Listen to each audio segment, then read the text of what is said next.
Hmm. Hmm. Let's talk about the Cowboys. Are Hmm. the Dallas Cowboys at a crossroads? That's the headline. Hell to the yeah, they are. I love when you just jumped to the end. That's funny to me. Hell to the yeah. That's funny. They look. They at such a crossroads. You can call this crossroads cockeyed. Listen, they listen. Bone Thugs and Harmony is probably performing at halftime. They really, that's how much of a crossroads they had. Yeah, Yeah, that's their coming out song. Yeah. Coming out song and coming out group is Yeah, Bone Thugs and Harmony. indeed. So let's talk about Mr. Jerry Jones. Jerry Jones claimed that the team was going all in this offseason. I guess that meant all in the media because I have not seen him, do anything but make news on sports news outlets and podcasts and radio shows because they have made little to no headway in the free agency market this offseason. Dak Prescott has made it clear that there's no new deal in place, so he's going to play out his last year of his deal in his contract and be a free agent in 2024, 2025. No hometown discount. No. So the Cowboys have plenty of holes on their team on top of that. Lack of money, and even with $30 extra million in cap space, they still couldn't make any moves because they were so cash strapped. Now, they only have 7 picks in the draft as well. Yep. And none of them are high in any round because they were a playoff team. Nope. So our Dallas Cowboy fans and Dallas Cowboy players as a whole in for a rude awakening this offseason. Yeah. Could we see them fall off the cliff in 2024? Hell, fall off. Okay. Oh, they didn't put damn. They didn't put. Let our beloved Cowboy fans know who watch the show. Let them know what they're in store for. Please let them know. Oh, listen, y'all in for a tight situation. Oh, you around here with mosquito booty right now. It's so tight.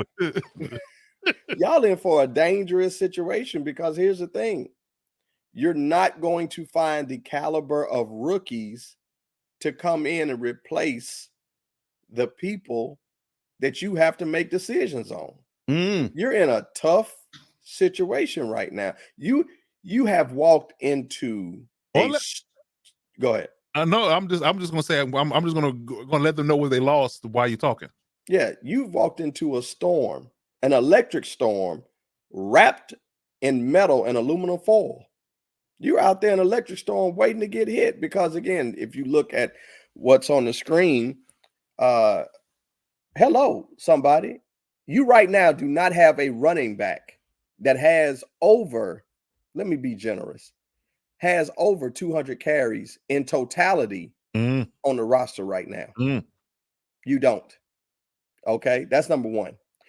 One of your best tackles is gone. Your best tackle is gone. Your best tackle is gone. You have an upcoming pending quarterback that's probably going to walk. You have a receiver who has outplayed his draft position and his contract that is coming up due that's going to want top 3, top 5 money. You have a arguably top 3 defensive player who's going to want his money. Now, mind you, you take away this defender and you take away this wide receiver, and what do you have left? Tony Pollard's gone, Tyron Smith, Dante Fowler, Eric Kendricks, Jordan Lewis. Eric Kendricks joined. He's joined. Jonathan Hankins is gone. Rico Dowdle resigned. Tyler Biadasz, the center, is gone. So is Dorian Armstrong, who they both went to Washington. So you look at this, and then the crazy thing is this: the people that have to get paid are big money. Big money. Big money. You're talking about 3 positions, and not only 3 positions, but 3 players that are wanting to get paid. I mean, just say it plain. Your quarterback, your wide receiver, and your top edge rusher, all either making big money or going to desire big money in the next year. Yes. And you still have a DB who, is saying to his friends, well, look what would have happened to me if I wouldn't have signed my contract when I did. How about that? So I'm going to advise you all to go get your money. Because if you don't, and you go through an injury that I would have went through, if I wouldn't have went ahead and got my contract, then they would have came back to me and said, well, you're coming off injury. Let's pay you differently. Right. So now you have your quarterback who has been throwing to your wide receiver, and your wide receiver is looking like, well, hey, hold on, based off production, my production puts me at top 5. Then here's the other thing, Dallas, that you're dealing with. You have big money wide receivers coming up, and everybody's looking at who's going to move first. Yeah, who's going to blink first? Because you got Jamar Chase, Double J, Justin Jefferson, yes. Justin Jefferson. And now you have your own wide receiver that are all coming up due. Yep. So now you got to make a decision there. Right. And then on top of that, you have arguably, probably now with Aaron Donald retiring, top 1 or 2 defensive players who has outplayed his contract that has to get paid at a position that is a high paid position, which is rusher, because you moved him there full time. You did. So now you can't quantify him as an outside linebacker. It's just like the Jimmy Graham situation. Well, Jimmy was like, wait, I'm getting more receiver, so I want to be paid like a receiver, not a tight end. Well, because you now have moved Micah to that rusher's position. And for 2 seasons, he's been supplanted there, so he's vested. So now he's going to get paid like the Nick Bosa's of the world, the defensive ends, the Watts of the world. Yeah. Right. So he's going to want that money too. So you can realistically look and say, you damn near have $120 million pending, possibly wrapped up in 3 players. That's a lot. You're talking 60, around 27 to 30 for the receiver, and you're talking around the same for the defensive end who's a rusher. Let's do a quick little bit of math there. 120 and the salary cap is only 250, 260. You're going to be playing with JUCO players after that. I'm just saying. Oh, and as you said, you lost your defensive coordinator. So now you're going to have a new defensive coordinator coming in as well. Oh, and man. You had your offensive coordinator was supposed to do all these things with the offense. And then the only thing he did was help Dak pad his stats even more. How about that? How about that? And you let your top running back leave. Yeah. Now. Yeah, to your point, man, it's not looking good, and to be able to fill all those voids with 7 picks, no, you're not going to do it. That's not. You're not going to be competitive when everybody else has gotten better in your own damn division. Oh, yeah, in your own damn division. I'm going to get to that actually, because it's funny you said that, because Dan Quinn is gone. He said that. Well, in my opinion, was better than 2 coaches that they had last year. Yep. You want to argue that? Like you said, you lost your left tackle, you lost your running back, your number 2 receiver, your inside linebacker who did retirement. Van Der Esch retired. Gilmore's gone. He's starting cornerback. You lost depth at D-line with Dorian Armstrong being gone. Yep. It's going to get bad and going to get bad quickly in 2024 for Dallas. I'm sorry. Very quickly. These are vital positions that all can't be replaced with rookies and expect to be at the same level of success, to your point. I'm sorry. It's not going to be it. No. And this could be the last ride for me for McCarthy and Dak in Dallas, in all honesty. If this goes off the rails, it goes off the rail quickly. You won't see Dak or McCarthy back in Dallas in 2025. And if you're going to have to release, they came as a tandem, they leave as a tandem. That might be it. And the NFC's improving. You're about to get Caleb Williams in the NFC. You might get Jaden Daniels or Drake May, or you could get both, depending on who pick them and win. The Lions are ascending. The Nine will still own you. Let's keep it real. I don't see avenue where Dallas wins the division at this point. And to be all honesty, you see how loaded the Eagles are. You know, the Cowboys, not the Cowboys, but the Commanders, if they do right in the draft and all the picks they got, they're going to be back. That's 2. You know, so the only thing you really got to be concerned with is whether or not the Giants get themselves a quarterback. If the Giants get themselves a quarterback, they're really in trouble. Because the Giants' defense, quiet as kept, was strong last year. Legit. It's even more legit now because they added Brian Burns and they still got draft capital. Yes. High draft capital because they were bad last year. Yes. I'm sorry, Cowboy Nation. It's gonna be a tough road for Jerry and the boys. That's just the issue. And on top of the fact that you got Michael Parsons and CeeDee Lamb both having issues in separate avenues with either the team or a potential holdout because they want to get paid. CeeDee said he might hold out because he don't got a new deal on the table before training camp. Mike is saying he's wearing himself thin with the front office. They're getting tired of his shit. So It's really could be a situation where you could be looking at they're picking high in the draft next year. It really And could be. you see how that happened? You don't hear anything about Micah, but all of a sudden now, when the contract is coming up, now Right. things start being leaked about it's difficult, it's tension, and it's all this. And with Dan Quinn gone now too, so that's another problem. Dan Quinn was his guy. He loved Dan Quinn. Yeah. So let's just look at what they got going on here. You got Dak at quarterback, Cooper Rush and Trey Lance, no running back, CeeDee Lamb and a bunch of role players. Yes. Got Jake Ferguson, who's a solid tight end. They drafted Schoolmaker last year. I give him credit, but the O-line, oof. That left tackle position, if any Dallas Cowboy fan supporter is looking at this, it is blank for a reason. You have nothing. Cupboard is bare. It's dry. Right. And you have no center. Nobody hiked the damn ball. It's dry there as well. So I would argue the two most important positions on the O-line are not there right now. Gone. That's a problem. And you expect them to have the same type of offense that they had this year, last year, this year? I don't think so. Say what? Say huh? And if CD doesn't return or he holds out, your big time, your best receiver is Brandon Cooks. Say what? Say huh? Yeah. And on the defensive side of the ball, it's not much better. I mean, they got more talent. I will say that they got more talent. I think the defensive side of the ball is still, okay. But and if I would say this too, if you only had to fill in the voids on the defensive side of the ball or just one side of the ball in the draft, you can do it. But you got holes, you got holes everywhere in this particular outfit that you need to, find solid players for it. I don't think you want to be able to do it. Looking like Swiss cheese. So you got DeMarcus Lawrence and Michael on the edge. So or Diggy Zoo and Mozzie Smith in the middle. So you got your front four is good, but your linebacker core is trash. Right. I like Damone Clark, but he's undersized, and that's all they got in the cupboard right now. And then Stephon Gilmore is on the depth chart, but he's technically not signed. So you only got Trayvon Diggs and Deron Bland, who's coming back from injury.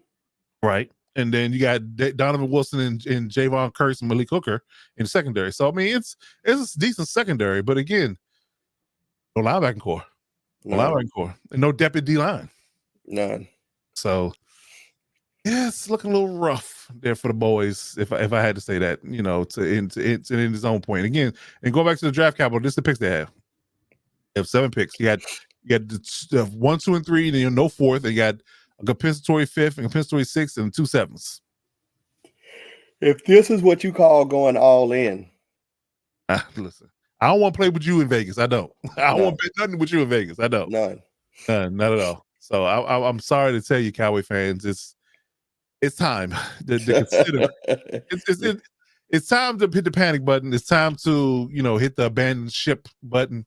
It's time to go ahead and do what Buffalo's doing.